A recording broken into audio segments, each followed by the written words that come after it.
we'll cross the bridge. Planado at sistematiko, ganyan inilarawan ng Department of Justice ang pagkawala ng 34 na mga sabungero batay sa kanilang preliminary investigation.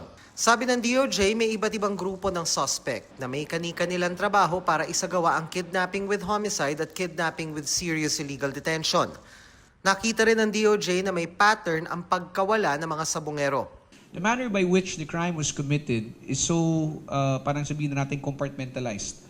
Diba? Kung titingnan mo, pag kami nandaya, may kumakausap. Pag after may kumakausap, may kumukuha. Pagkatapos, after nung pag may kumukuha, merong gagawa ng kung ano sa kanila, and then meron ding magtatapon. What one compartment would know may not be known to the others. Naging malaking tulong daw sa pagtagpi-tagpi sa pangyayari ang mga testimonya ng magkapatid na Juliet Elakim Patidongan. Si Julie Patidongan na sa GMA Integrated News unang isiniwalat ang kanyang mga nalalaman mula sa umano'y panyonyope o pandaraya hanggang sa pagtawag sa mga suspect na pulis na siyang magdadala sa kanila sa isang lugar. Ang kapatid niyang si Elakim, sinabing nakita niya mismo ang pagpapahirap at pagtapon sa mga biktima.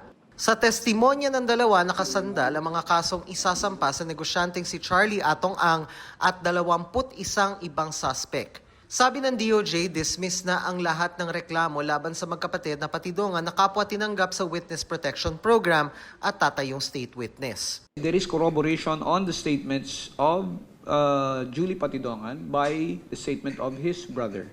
Okay? And the fact that, as we all know, as of this time, all the missing relatives of the complainants here, we have no knowledge as to their whereabouts. Sabi ni Prosecutor General Richard Padulyon, gamit ang testimonya ng mga Patidongan, tatayo ang mga kaso na para sa mahigit 20 sa 34 na missing sabongero.